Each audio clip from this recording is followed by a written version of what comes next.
आता होऊन जाऊ दे साऱ्या जगाला पाहू दे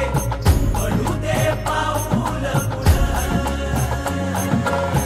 सही काट पाया खाली लाख येळा येऊ दे पडू दे पाऊल पुढं मोठी लढाई र लढू मातीसाठी र गड्या मनगटाचं जोर लावून दाटला जरी अंधार एकजूट होऊ आज दिवा देऊ तेज दावर